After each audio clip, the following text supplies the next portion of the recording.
Hey guys, welcome back to my channel. तो कैसे हैं आप लोग? I hope all is good and all will be good.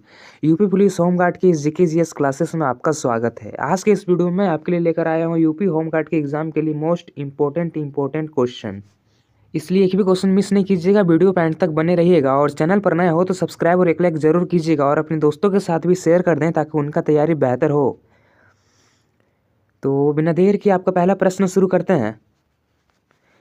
आपका पहला प्रश्न है, तुगलकनामा के लेखक कौन थे? इसका सही आंसर हो जाएगा ऑप्शन नंबर बी, अमीर खुसरो। तुगलकनामा के लेखक कौन थे? तो अमीर खुसरो थे। अगला प्रश्न है, इलाहाबाद स्तंभ लेख किससे संबंधित है?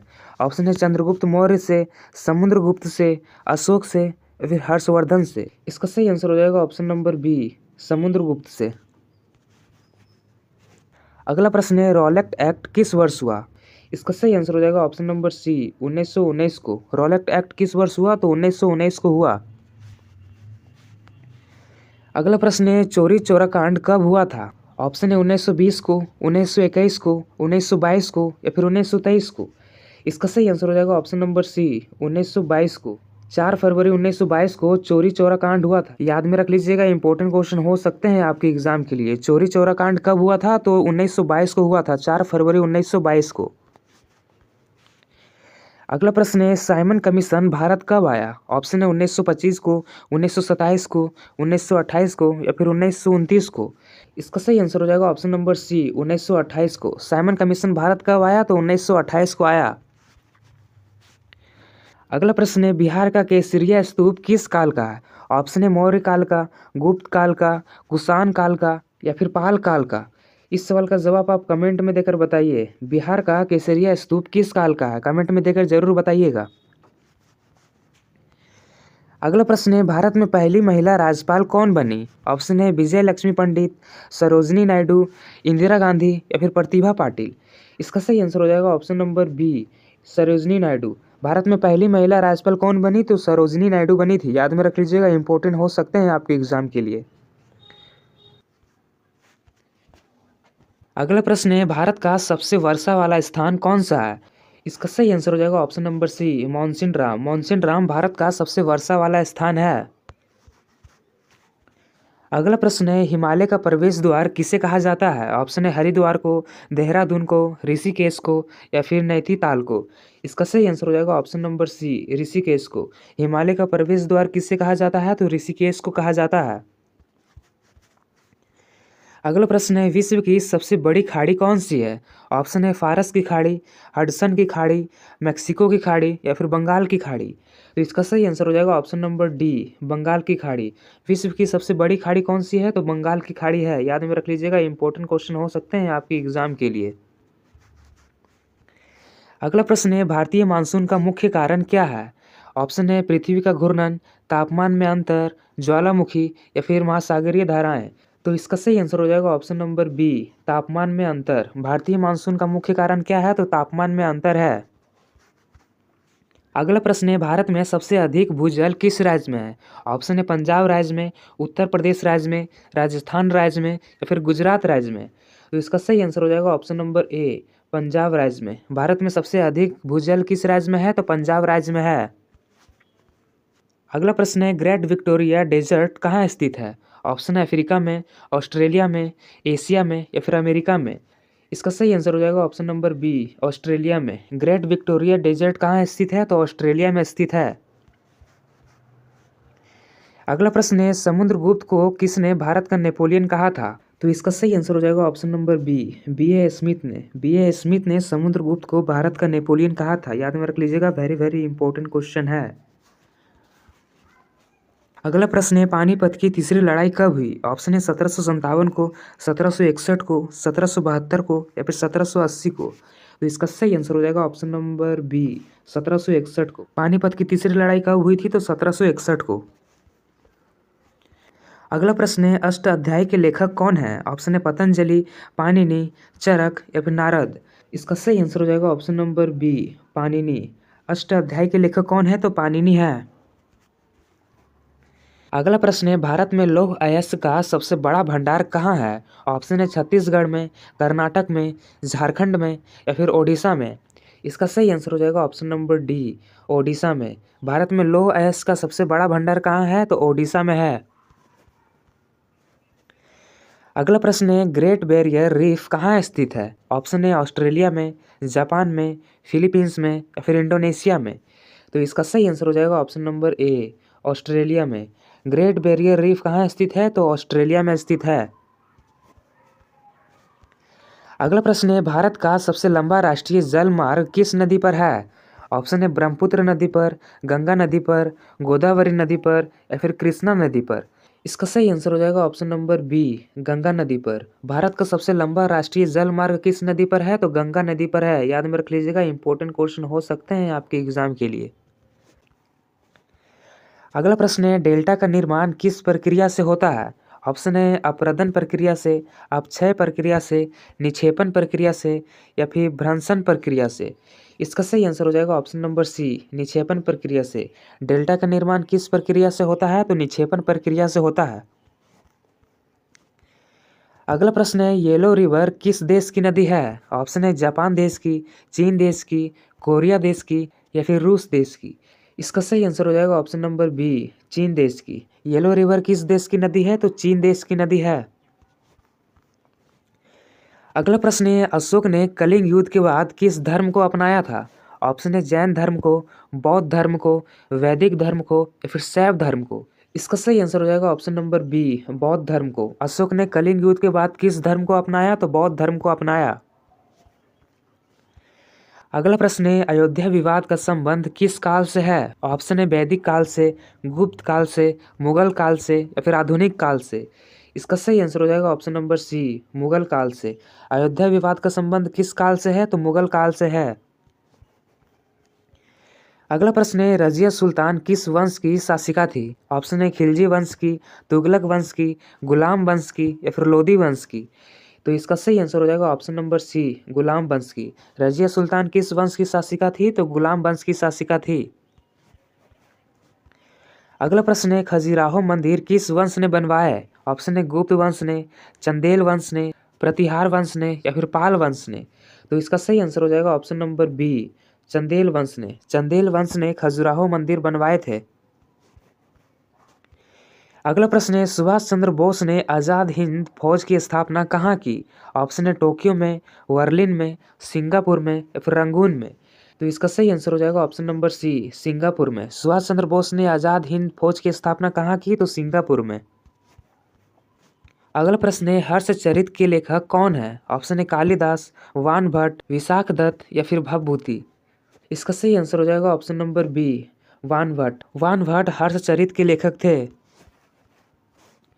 अगला प्रश्न है, तराइन का प्रथम युद्ध कब हुआ था? ऑप्शन है 1191 को, 1192 को, 1206 को या फिर 1210 को।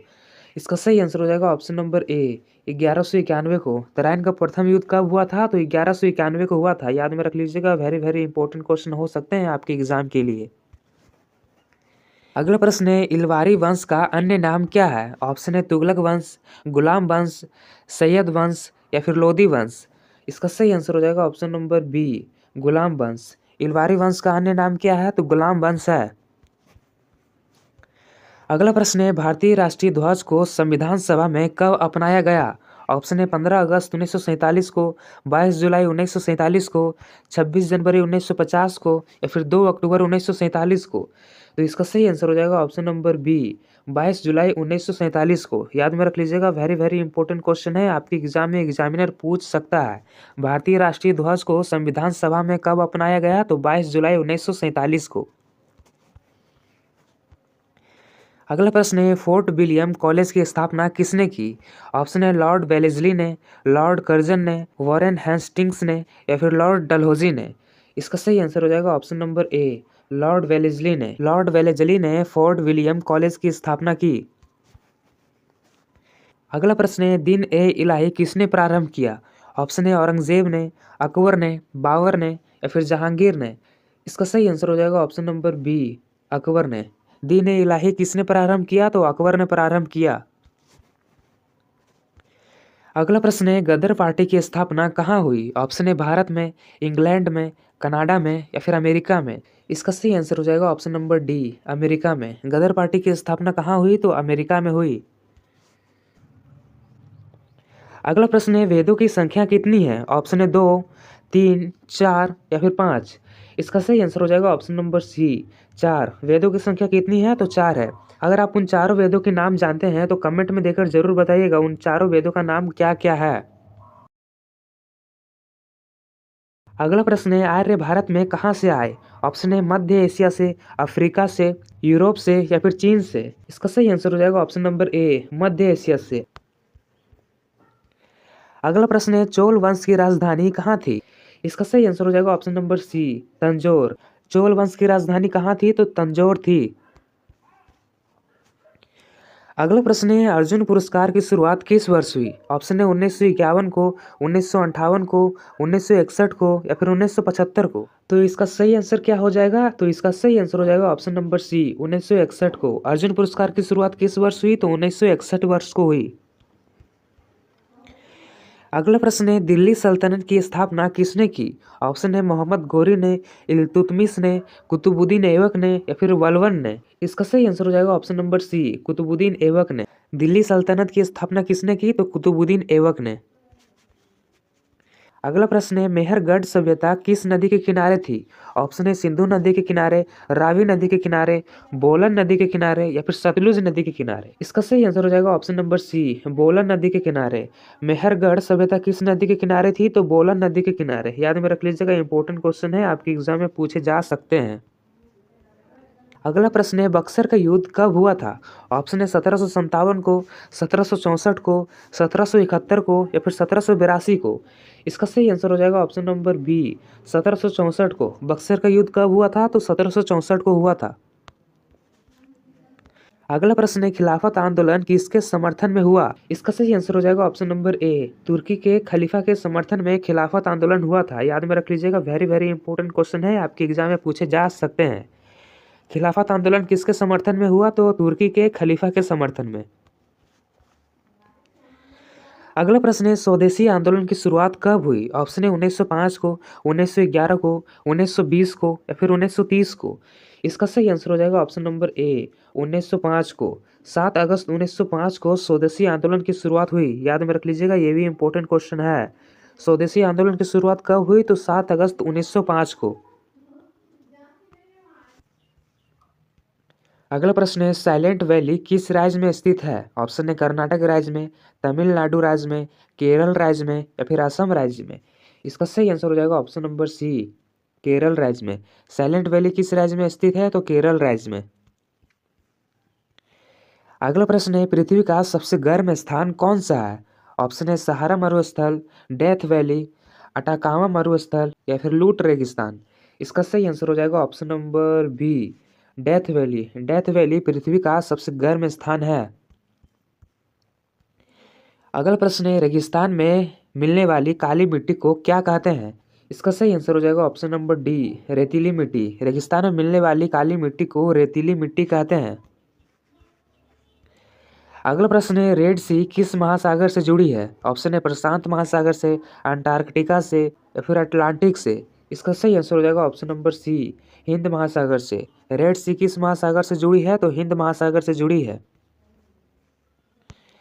अगला प्रश्न है, एल नीनो का संबंध किससे है? ऑप्शन है भूकंप से, समुद्री तापमान से, हिमखंड से या फिर ज्वालामुखी से। इसका सही आंसर हो जाएगा ऑप्शन नंबर बी, समुद्री तापमान से। अगला प्रश्न है, अलावरी पर्वतमाला मुख्यतः किस राज्य में फैली है? ऑप्शन है गुजरात राज्य में, राजस्थान राज्य में, हरियाणा राज्य में या फिर मध्य प्रदेश राज्य में। इसका सही आंसर हो जाएगा ऑप्शन नंबर बी, राजस्थान राज्य में। अरावली पर्वतमाला मुख्यतः किस राज्य में फैली है? तो राजस्थान राज्य में। अगला प्रश्न है, भारत का दक्षिणतम बिंदु कौन सा है? ऑप्शन है कन्याकुमारी, इंदिरा पॉइंट, रामेश्वरम या फिर कोच्चि।